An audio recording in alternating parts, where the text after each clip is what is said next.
Saturday morning. I'm here with my good friend Dewey Freeman. I'm Mark Sylvester. We're the elders.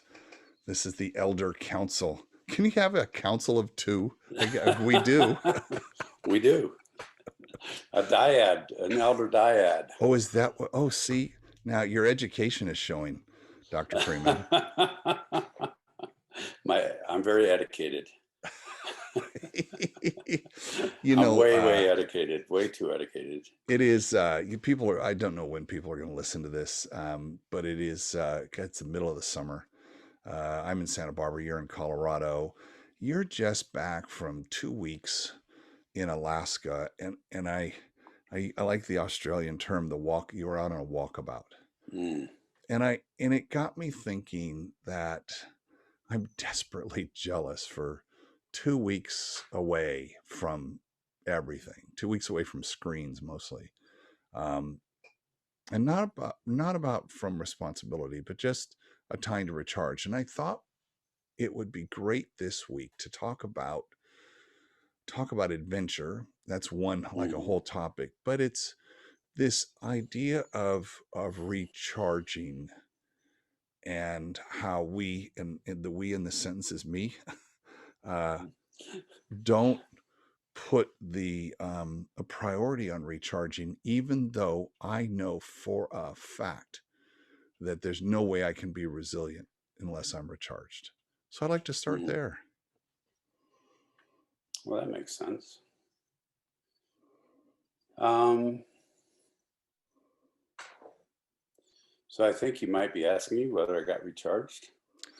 I want to ask you, okay, so yeah.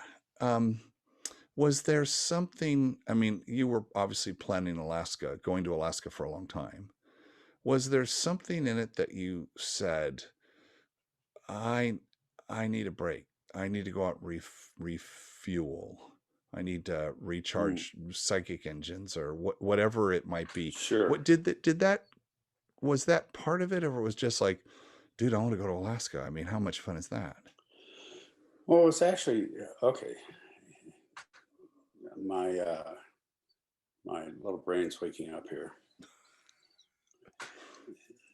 Let me talk on a bigger picture. I've actually worked with people, families, kids, adults, couples, for literally 50 years now. And I think one of the mistakes I've made throughout that time was, I'm sure that you and others have heard, do you work to live, or do you live to work? And much of that time I was living to work. And it doesn't mean that I didn't enjoy what I did. I loved what I did. That's part of why I did it. And continued to do what I do. And about a year ago, I dropped down to 4 days a week. And about 3 months ago, I dropped down to 3 days a week seeing people. And our Alaska trip was an adventure that we had planned.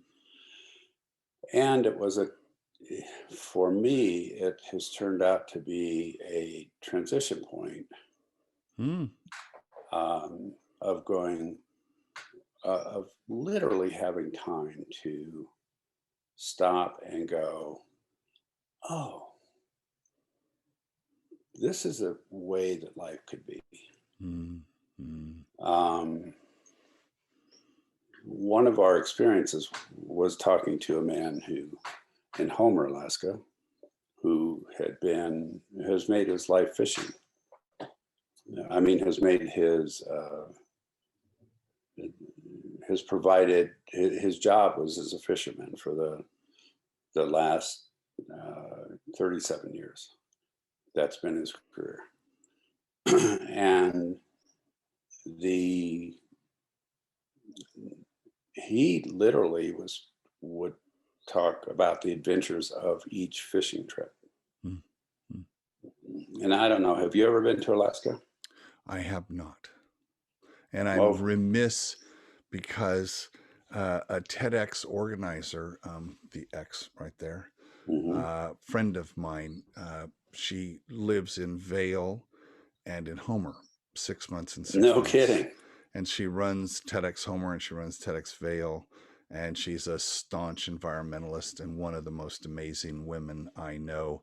And now that I think of it, it would have been awesome for you to meet her. It will be awesome for you to meet her sometime in life. I would love to do that. And what's interesting about Alaska is the how wild it still is, Oh, yeah. and like it's not like you can go out in a little motorboat and go across the bay. It's I mean the inlets are or bays are miles long. So a number of things happen for me. One is getting away from the um, the daily text, the daily phone calls, the daily you name it, and worrying about did I get back to so and so, did I get that scheduled correctly, et cetera, et cetera. But the other was many times literally being able to have our daily meals caught a few hours earlier. Mm, Um, mm. and the other was the vastness of Alaska. I mean, it is unbelievably gigantic. Just an aside, what 1% of Alaska is owned privately, the rest is owned publicly. I did not know that until I got there. But the recharging piece and the the ability to get up in the morning and go, oh, I wonder what I want to do today. And then for that Enter to the be adventure part. right. And that would, and each day was an adventure. So, so the recharging part of that was literally the part of, like I'm like visualizing, a part of it was the environment. Like had I gone to, and I live, for those on the call, I live 20 or 30 miles west of Denver up in the foothills. I really like Denver, but I gone to Denver for 2 weeks. Right. Or, Different. yeah, very different. So in talking about an adventure, I'm sort of wandering here. What I wonder about is what really is an adventure and what is really an adventure that fulfills us and refills us. That for me, adventure equals surprise. Ooh, that's pretty cool. Because adventure, I mean, you think of adventure travel, you think of, I mean, think of all kinds of things. For me, part of the adventure is I don't know what's going to happen. I Right. honestly, I live for that. Absolutely. Every, uh, we around here, life is so planned these days. Hmm. It's so scheduled that what I really want is unscheduled time. Right. And it's the unscheduled time that allows adventure into my life. And it could be, I don't know what it's going to be. It's going to be an adventure. Can you make anything into an adventure? I think you can. It's all here, right? It's how you Hmm. frame it, package it, and position it. I don't know that going to Vaughn's is an adventure for me, but going to the farmer's market might be, because I might Right. discover something. There might be something new. Um, I'm a bit of a novelty junkie, and Hmm. so I kind of want new things. And I think another part of adventure is testing yourself. Absolutely. Testing yourself physically, testing yourself emotionally, spiritually, All of all it. of the above. All of it. I think there's I'm doing a lot of sports work right now and thinking about the muscular system, the cardiovascular system, and the neurological system. And so I would think it's tests of all three of those things. All of those pieces. As you're talking, here's what strikes me. And when you spoke about adventure being part of adventure being a surprise, um,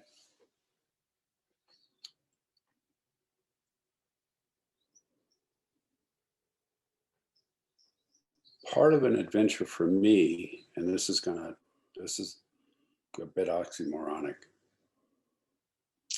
is a knowing of, how do I want to say this?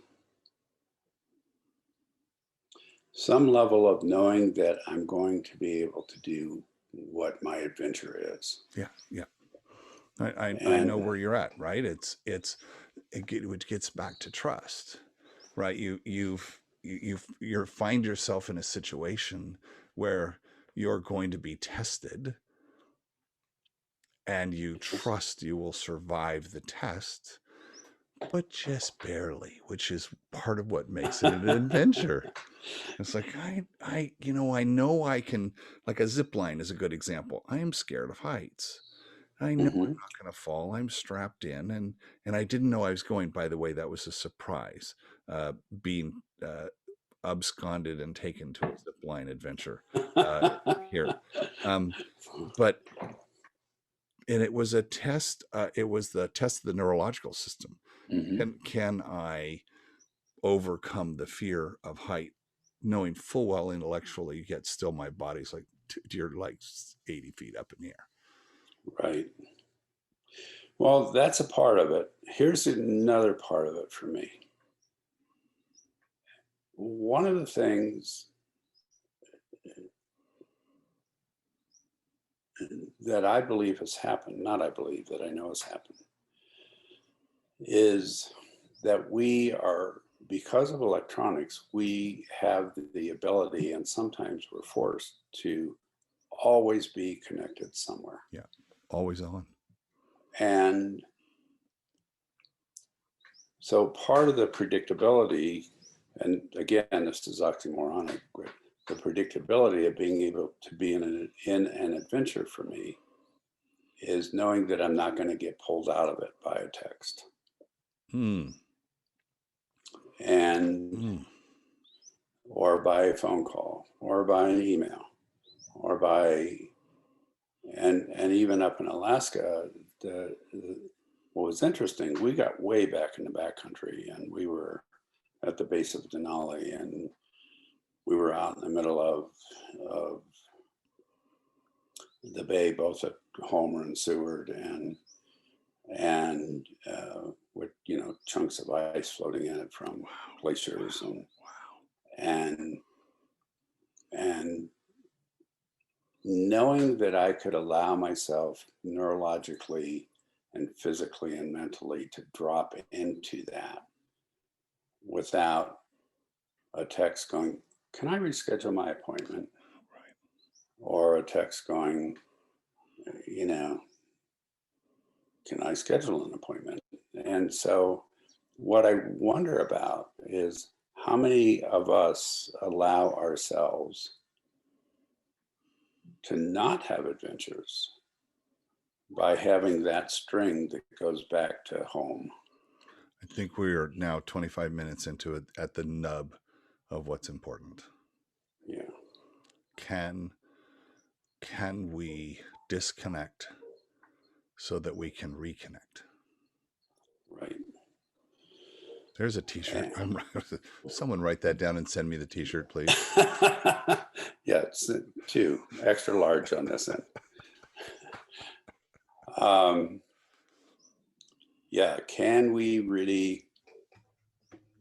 And so part of the question is if we're looking at adventure and we're looking at recharging, is can we really do that while we're still staying connected?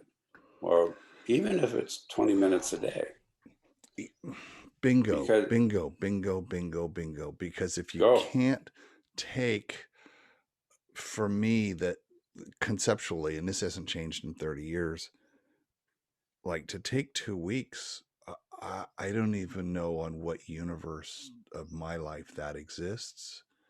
So I'm looking for the 20-minute that I think for me, it's like, can I grab a little bigger chunk? Can I take 2 hours and turn it off and be super okay with Hmm. turning it off? And I think in the last 3 months, because being sequestered and locked in, and the availability of connection is so easy. I can be connected. It's right here. I can Hmm. talk to people all day, every day, and I And do. all over the world. Yeah, Yeah. and all over the. Oh my gosh, how fantastic is that? That we can do that. And to your point, I'm doing stuff I love to do. I love doing this, but I know that I need to go take 4 hours and leave my phone and just go walk. Right. Or yes, exactly. And and that's what Alaska was for me. I Mm. mean, and it was there was a lot. I mean, one, it was wonderful with Kimberly because we actually got to spend 14 days together, Yeah. which is, I mean, we obviously live together, but we don't spend that kind of time. And the playfulness that could emerge, the Mm. adventures that could emerge, the awe Mm. of sharing the awe.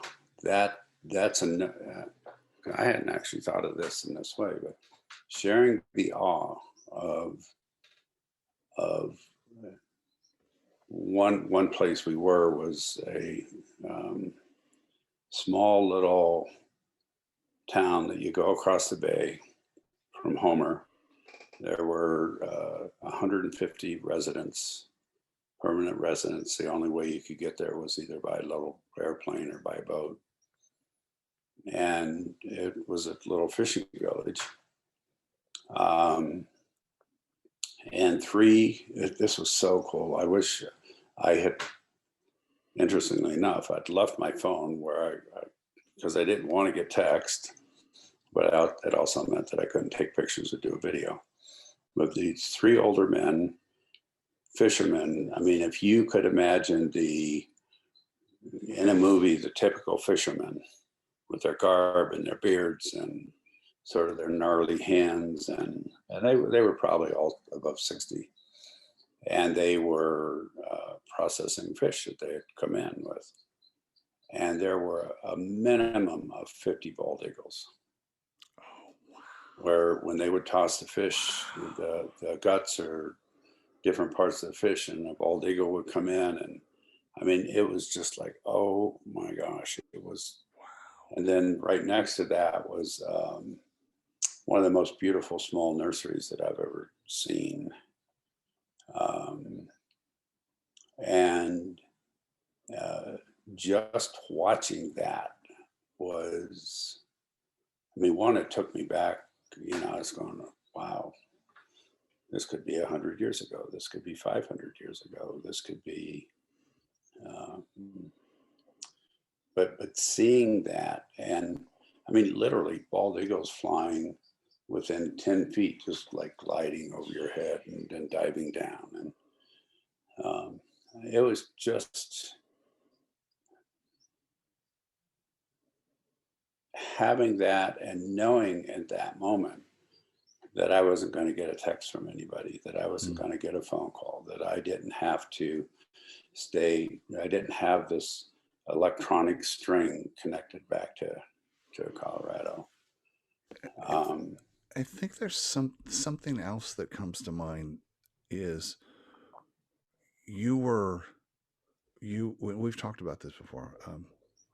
You were more than 100% present, yes. and that entire experience was available to you because there wasn't some little sub process running, thinking, you know, just there's a cat who's on alert in your brain for Hmm. incomings.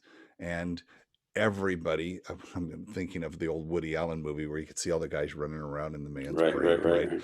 That everybody's like looking around going, oh my God, our job is to process this. And the fact that you didn't have the camera to take a picture, you painted such a perfect picture of this for all of us just now, that we see that that picture is Right, here, right? exactly. I wanted to know, when you say nursery, I think of little kids and I think of plants. What kind of nursery was it? It was plants Hmm.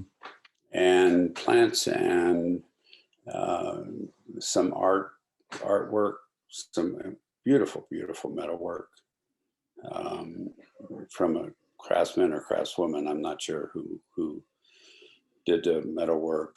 Um, and then right next to it, they were actually building a boat from scratch with bending the ribs going into the boat. I could have sat Um, for hours and watched that. well, we You did, did.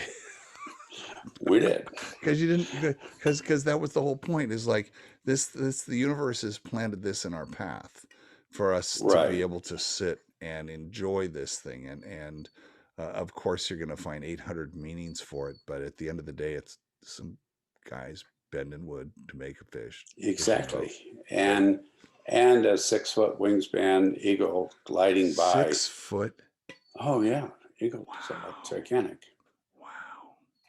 And and then two or three of them up in a tree, like messing with each other and fighting over a fish that someone brought up, and then coming in, and you'll see them gliding. Then their wings will go back, and they'll just dive, and you can hear them dive. It's like a pew. So um, so I do think that a lot of adventures can take place in a lot of different ways.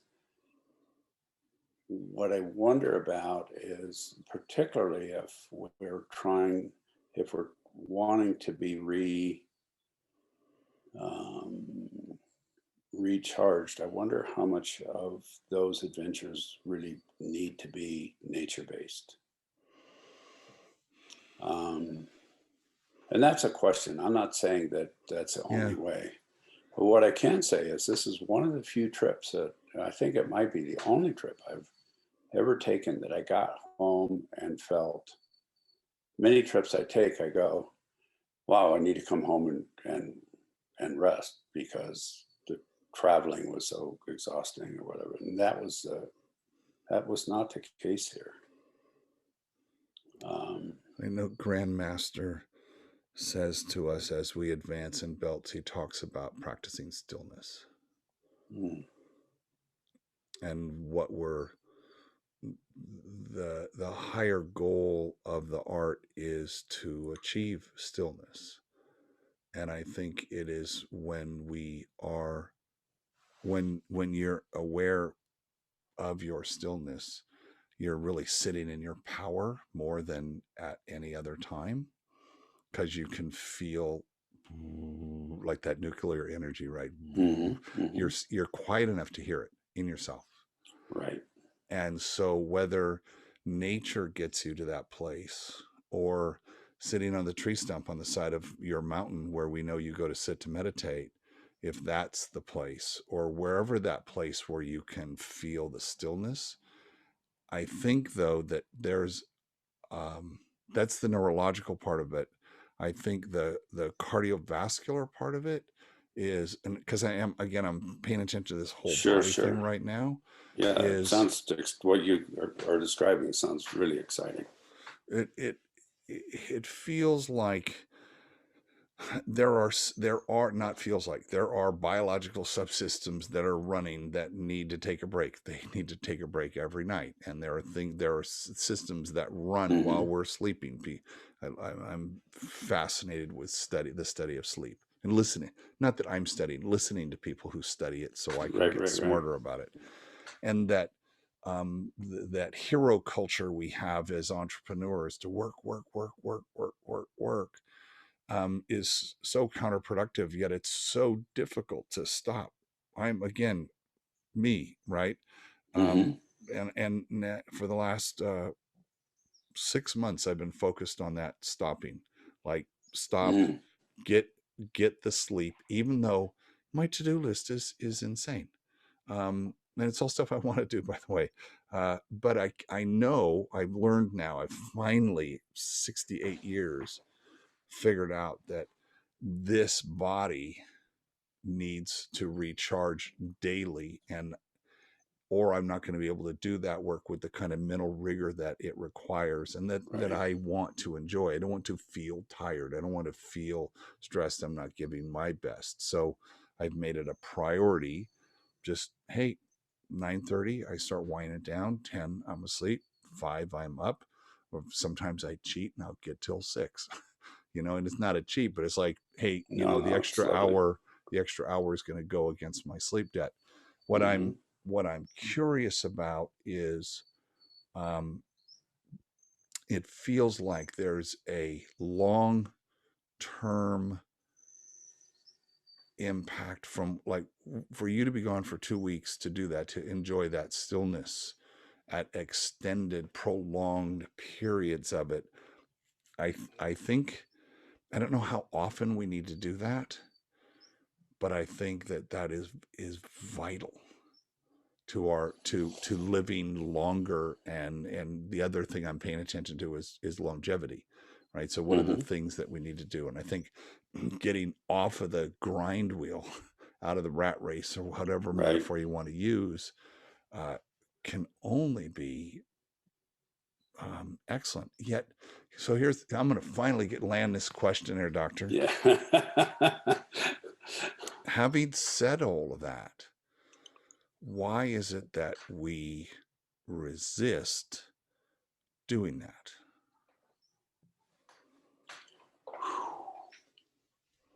I knew I'd get to the question there. That was a good one.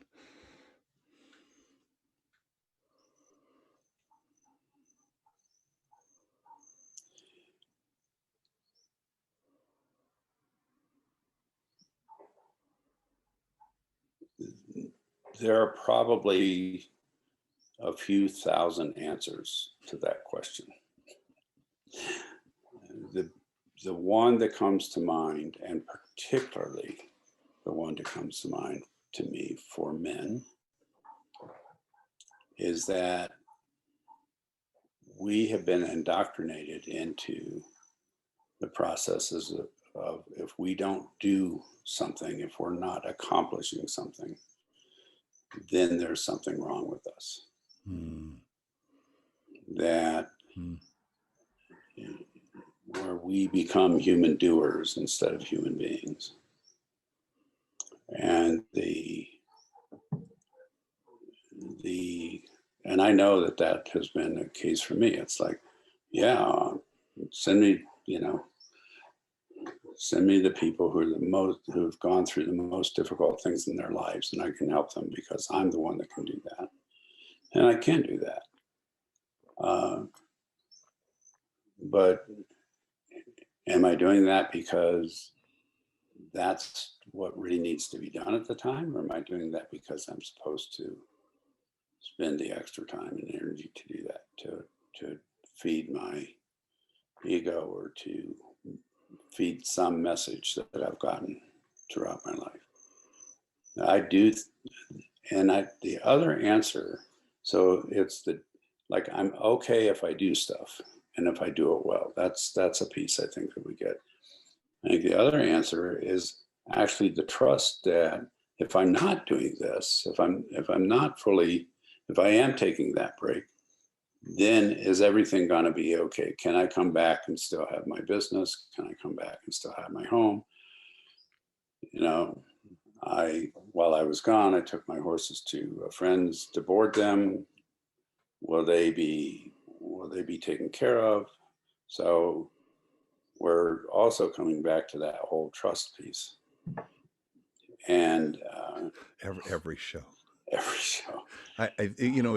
You're part of what you're talking about is I don't know if it's I'm a guy, so I'm going to look at it from a male point of view, is we're goal oriented, Right. right? It's very goal oriented, and ironically, the goal is to take a break. Did I achieve the goal? Yes, I took a break. I achieved the Yes. goal. So even in that instance, and I don't, I don't, I like having targets. I mean, I live my life by having small little wins and small little rewards. Hmm. Like I'm going to get through the day because um, a new show I know I've been waiting for 2 months for them to come back. Ted Lasso, for instance, Hmm. dropped last night. I was very excited, and I was like, I want to get all my work, all my the commitments I've made to other people for things, and including myself, done, so I can watch that guilt free. Right? Right. I can sit and, hey, I made a little goal for myself, get these things done, and if you get that done, you get a biscuit. In this case, the biscuit is getting to watch a show for 30 minutes and Hmm. feeling super comfortable with that, knowing that I am actually unplugging to a degree, but I'm relaxing and I'm not thinking about the grind. And I Right. think life is, for me, a series of those interconnected little things. But it's the, and I have to figure out a way to do this. It's going to be okay if you push the big pause button on this so you can go do that. Right. What what do you need to know that it's okay to push that big pause button? If I said to you, Mark, what are the three things that you need to know? Um, God, it's super tactical kind of stuff. Is there someone here to watch the cats? I mean, but Yes. right, but in as soon as I do that, I go through that and I go, dude, you've you've done this a million times. I'm thinking about when we got married, 17, 18, whatever, how many years ago. Now I'm in trouble because I don't Yeah, remember the don't. exact years. No, it was 15 years ago. Uh, and we were Pulled that gonna, one out. oh yes, and the plan was going to Tahiti on a remote island on the farthest edges of the Mm, I can't even say that, far edges of Tahiti. It was epic. We are going to be gone for 2 weeks. There's no self service, no nothing, and perfect. we were in a startup. We were raising money, and we were waiting on a big check to come in that was going to make payroll, and it was like all of this stuff. It's like, no, we're getting married, and we're going to do it, and we'll trust the universe will take care of Right. us. Um, but man, that was a trust test.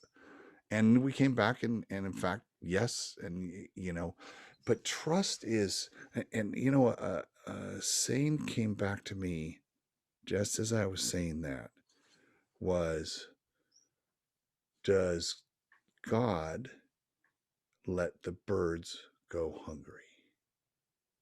Mm, Uh-uh. So why do you think he's going to let you go hungry? right. And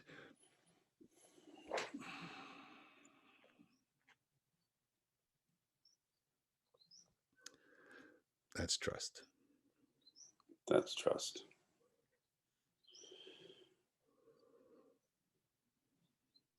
What else do we to take the breaks that we need?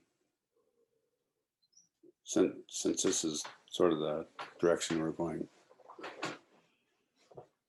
what else do we need to trust? What do you need to trust? What do I need to trust? What do what do we need to trust to take that break? I th- I think you need to trust. There's an internal aspect of that, and that's here, right? You can Hmm. like trust. I think you need to trust um, those around you and trust the systems that you exist inside of, right? The ecosystem you've created, whatever that Right, is. right. Trust that they've got your back, It's like I want my partner, but my life partner and my business partner to say, my business partner say, got your back, get out of here, don't worry about it, I got it. And that would Right. be all I need to hear, and I would go, yep, I know, he's got it. And Yep. whatever happens, it'll get taken care of.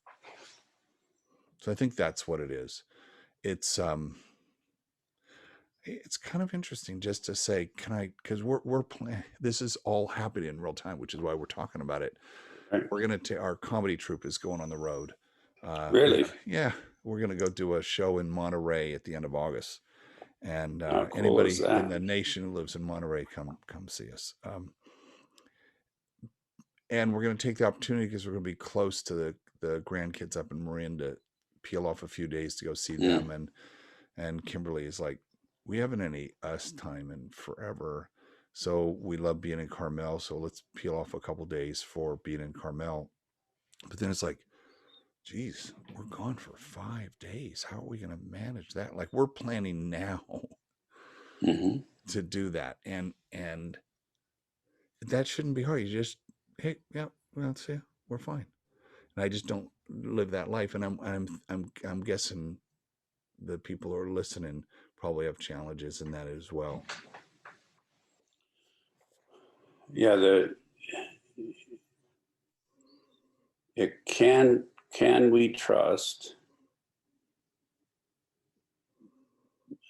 that what we hold dear will be cared for when we're gone, and will be there when we return? Is it, is the reason we even ask that question because at our core, we're very responsible. If we were irresponsible, we didn't give a fuck. Fine, we're gone. Whatever. Yeah, okay, whatever. Right. Doesn't matter. So is part of this the fact that this is a byproduct of responsibility? I think it's that. I would agree with that. I also think it's a choice of a lifestyle. Because I have friends who basically, and probably some people in the nation, basically live out of a van or an RV, and they work here and there enough to sustain themselves, and they work that out, and they're wonderful, wonderful people. And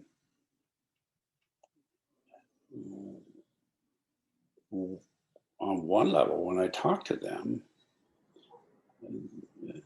it sounds and looks like an incredible lifestyle.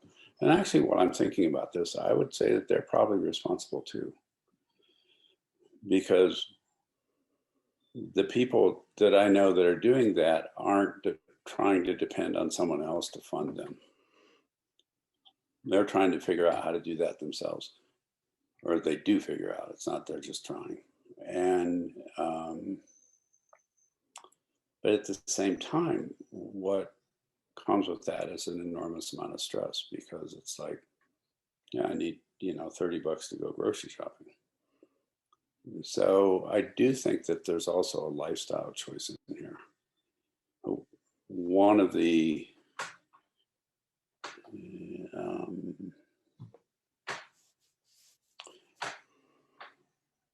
one of the things I wonder, as I'm sort of rambling here, one of the things I wonder is it a false narrative that if we leave, everything will fall apart? Yes. And are we able to allow ourselves to not be all of that, so to speak? I don't know why the word not, when you said not, I finished the sentence, give a fuck. Go for it. Right? It's like, can you park that responsibility?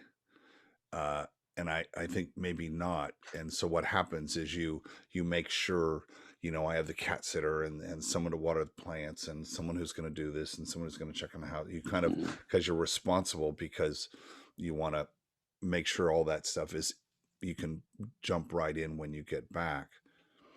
Um, I I want to shift a little bit. Go for it.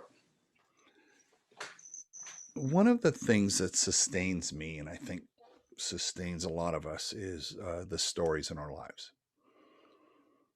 And we talk about story all the time, and I mean, I live with a master storyteller, and we focus on stories, and one of the challenges of seeing self-identifying as a storyteller is story catching, something we call story catching. Mm. And story catching is really living life, and things happen, and as a storyteller, you look at those things with a beginning, a middle, and an end. Is there a lesson inside of that? Did I learn something? I mean, I'm guilty of that to the nth degree. Case in point, going to the largest fish market in the world in Tokyo 30 years ago with a dear friend, spending all morning and coming out of, and it was an adventure. We had no idea what was going on. And I looked at him and I said, "So what did we learn?" He looks at me and goes, why do we always have to learn something? And I said, I'm cursed with that. As like, so there was a story, and I rapidly figured out what we learned. There were the two things. It doesn't matter now, but had we not gotten into that situation, there wouldn't have been a story, hence there wouldn't have been a lesson.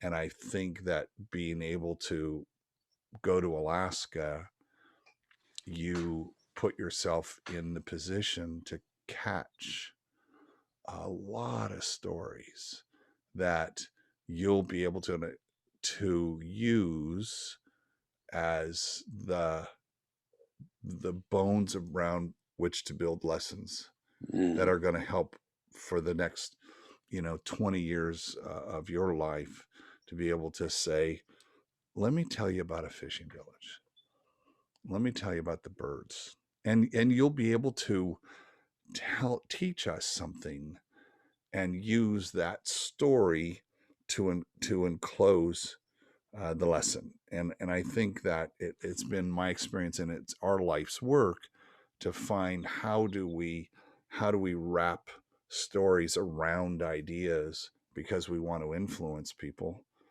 in one way or the other. And the best way to do that, in our experience, is with a story. And I think if you're not out living life, you're not catching stories. So that was more of a statement than a question, but I'll just say the No, question would be. I love that. So when you're talking about, I'd love the term story catcher. Will you define that a little bit more? Because when you first said that word, what went through my mind was, oh, listening. And I'm sure that's part of it. But as you were talking, it's more than that. It clearly it's more than that. It is. It's being present. It's being hyper present, and it is the. You're not story catching while the story's happening, because then you're not being present. You're not being present. Right. It is, and what happens with us is we're constant. When I say us, my wife and I, we're going to do a presentation. We're going to do it. We're going to do a talk. Whatever it is that we're going to do. The rule around here: you start with a story. You always start with a story. Absolutely. What's the story? Give me the story. So we're constantly like, okay, I've got to go do this. What's the story? And then one of us will say to the other, well, what's the lesson you need to? What's the intent? What are you designing this talk around, or what are you trying to get done? Okay, so what is a recent experience you had that you could tell, so that it leads you into a nice transition into the big idea that you want to portray. Right. So we literally do this all the time.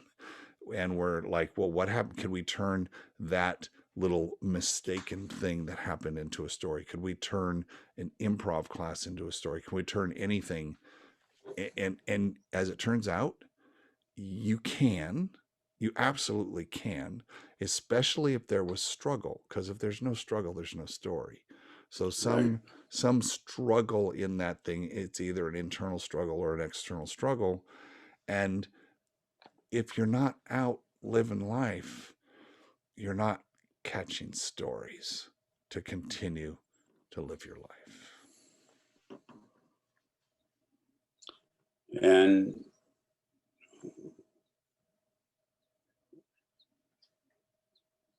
And what I might say is if we're not having some level of adventure, we're most likely not fully living life. Amen. On that note, Mr. Freeman, that was such a perfect button. Thank you so much. Thank you. I want to hear from people who've listened to this. Tell us about an adventure. Yeah, that would be wonderful. I would ask the same thing. So we'll double ask that, and let's see what adventures we get to experience with other people.